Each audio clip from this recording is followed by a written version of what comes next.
Hello students, this is our third lecture of Unit 2. अब तक हमने मशीनेबिलिटी के बारे में 2 लेक्चर्स में पढ़ा था। मशीनेबिलिटी क्या होती है, डक्टाइल मटेरियल की मशीनेबिलिटी क्या होती है, ब्रिटल मटेरियल की मशीनेबिलिटी क्या होती है, हार्डनेस इंक्रीज़ होने पर मशीनेबिलिटी पे क्या इफ़ेक्ट पड़ता है, ग्रेन साइज़ कम या ज़्यादा होने पर मशीनेबिलिटी पे क्या इफ़ेक्ट पड़ता है, टूल के रेस्पेक्ट में मशीनेबिलिटी पे क्या इफ़ेक्ट पड़ता है, ये सारी चीज़ें हमने पढ़ी थी।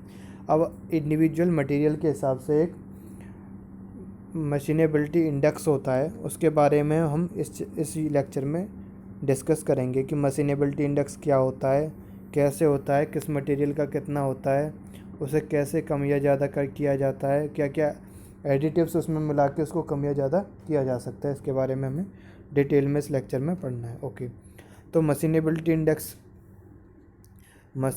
Index given or each alloy with the exception of titanium alloy is based up to B2 cold drawn steel. The machinability of an alloy will vary with the variation in hardness and microstructure. However, the index numbers give the general relative machinability of the alloy and can be used in determining proper cutting speed. Section 1 contains information designation to assist engineering machinability rating, which will result in the least manufacturing difficulty. The index include material most generally used in cutting aircraft production and were chosen from the conveyor material manual. Also include included are materials with less extensive current application, but of greater importance to the design of future air vehicle. Index rating are given for the various Brinell hardness number of materials to requirement are also shown to further emphasize the machining characteristics of individual materials. Value given for the index rating were compiled from available data. Source for the data are listed in the below. अब now machining criteria क्या होता है, machining criteria के बारे में पढ़ना है हमको। The data contained in section second was obtained by reviewing and analyzing all articles listed in the bibliography. As we form past AMR project, it is initiated to the provide general machining criteria for person concerned and to establish a complication of useful information on some of the lesser known or unfamiliar materials. Description of abbreviated tool geometry is detailed in Appendix B of the report. While no specific recommendations as to tool geometry, tool material, cutting speed, or feed are made, the data contained in this section is considered to be accurate and reliable for responsible tool life and prevention of excessive tooling expenses. तो इसमें machining criteria के बारे में बताया गया है कि ये जो नीचे मशीनिंग इंडेक्स के लिए हमने कुछ टेबल्स प्रिपेयर की हुई हैं। इन टेबल्स के बारे में हम देखेंगे इनमें डाटा क्या दिया हुआ और क्या है। उससे पहले मशीनिंग इंडेक्स के बारे में और मशीनिंग क्राइटेरिया के बारे में हम सबसे पहले हमें मटेरियल्स के बारे में पता होना चाहिए। हम मटेरियल्स कौन कौन से यूज़ करते हैं, एल्युमिनियम के, कॉपर के, सेरेमिक्स, ये सारी चीज़ें हम यूज़ करते हैं टूल्स के रूप में और वर्क मटेरियल के रूप में। अब इनके कॉम्बिनेशन से एक दूसरे पे क्या क्या इफ़ेक्ट पड़ते हैं और किस तरह से हम मशीनिंग को कम या ज़्यादा कर सकते हैं, इस सब की स्टडी हमने की है, मतलब की हुई है इसकी स्टडी। उसके बाद एक मशीनिंग इंडेक्स बनाया हुआ है जिसके थ्रू हम ये पता लगा सकते हैं कि कौन से मटेरियल को मशीन करने के लिए, किस MRR या टूल लाइफ के लिए हमें किस तरह के मटेरियल की ज़रूरत होती है एज ए टूल। और उसकी मशीनेबिलिटी के बारे में पूरी डिटेल में पता लगा सकते हैं।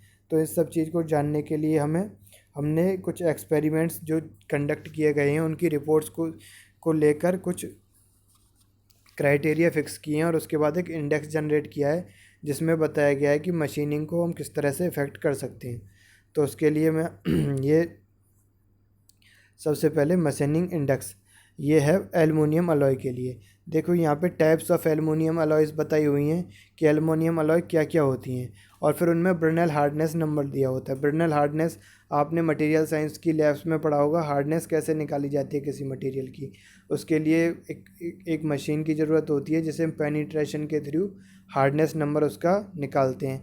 जब हम किसी ऑब्जेक्ट का हार्डनेस नंबर निकाल लेते हैं तो उसे हार्डनेस नंबर को अलग अलग मशीन्स के अलग अलग हार्डनेस नंबर होते हैं। यहाँ पे जो हार्डनेस नंबर दिया हुआ है ब्रिनल हार्डनेस नंबर है। तो ब्रिनल हार्डनेस नंबर के हिसाब से अब हमने मशीन इंडेक्स रेटिंग बनाई हुई है कि हर मटेरियल की वो क्या होगी। ये एल्युमिनियम अलॉयज़ के लिए है।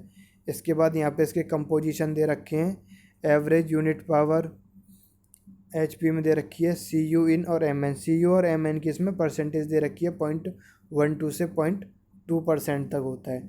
उसके बाद कॉपर एलॉयज़ दे रखे हैं अलग अलग, जैसे कि ये naval brass, phosphorus bronze, aluminium bronze, manganese bronze, और इनमें हार्डनेस नंबर दे रखा है। उसके साथ साथ इनका मशीनेबिलिटी इंडेक्स दे रखा है अलग अलग, और परसेंटेज दे रखी है। अब जब ये ब्रॉन्ज है, कॉपर तो इनमें है ही, इनके अंदर जो अलॉयज़ हैं जैसे, और जो अलॉयज़ जो और मटेरियल इनके अंदर मिक्स किए गए हैं उनकी परसेंटेज दे रखी है। आगे है मैग्नीशियम अलॉयज़। मैग्नीशियम अलॉयज़ को हमने कोड से इंडिकेट किया हुआ है। यहाँ पे अलग अलग कोड होते हैं अलग अलग सीरीज़ में। उसी तरह से यहाँ इनके हार्डनेस दे रखी है, मशीनेबिलिटी इंडेक्स दे रखा है और परसेंटेज ऑफ MN दे रखा है। अगला है मार्टेनसाइट लो एलॉय स्टील्स हैं बट लो एलॉयड, इनके ग्रेड्स होते हैं। अब स्टील्स के बहुत सारे ग्रेड्स होते हैं, steels, mild steels, stainless steels. उसके बाद स्टील का एक ग्रेड आता है जिसे हम यूरोपियन नंबर, अगर आप लोगों ने सुना हो, EN से डिफाइन करते हैं। EN का मतलब होता है यूरोपियन नंबर, जैसे EN45। अब ये 4130 ये भी इंडिकेशन होता है परसेंटेज बेसिस पे कि इसमें क्या क्या मिलाया हुआ होता है। तो ये मार्टेनसाइट के अलॉयज़ हैं कुछ। लो लो लो अलॉयज़ स्टील, लो अलॉयज़ मतलब होता है इसमें कार्बन कंपोजिशन कम है। तो इस तरह से ये दिए हुए हैं। अब मार्टेनसाइट के बाद आता है अगली टेबल में अगर हम पहुंचते हैं तो ये है not hardenable heat treated stainless steels. इनके भी कोड के थ्रू इनको इंडिकेट किया गया है, ब्रिनल हार्डनेस नंबर दिए गए हैं, इंडेक्स रेटिंग इनकी दे रखी है 50, 65, 40, 35, 46, और इनमें एवरेज यूनिट पावर वो दे रखी है। उसके बाद है martensite stainless steel hardened by heat treated, उसके कोड्स दे रखे हैं, हार्डनेस नंबर दे रखा है और मशीनेबिलिटी इंडेक्स भी गिवन है इसमें। उसके बाद है प्रेसिपिटेशन हार्डनिंग स्टेनलेस स्टील, और उसके बाद हाई स्ट्रेंथ स्टील जिसे HSS भी बोला जाता है। उसके सुपर ट्रिसेंट दो हैं, प्रोटोमैक थर्मोइड जे। इस तरह के मशीनेबिलिटी क्राइटेरिया उनके दे रखे हैं। मशीनेबिलिटी इंडेक्स को भी डिफ़ाइन किया गया है और परसेंटेज ऑफ अलॉयज़ की भी डिफ़ाइन की गई इसमें। तो ये मशीनेबिलिटी इंडेक्स के थ्रू हम निकाल सकते हैं कि किसी ऑब्जेक्ट की मशीनेबिलिटी क्या है, किस तरह के टूल से उसे मशीन किया जा सकता है।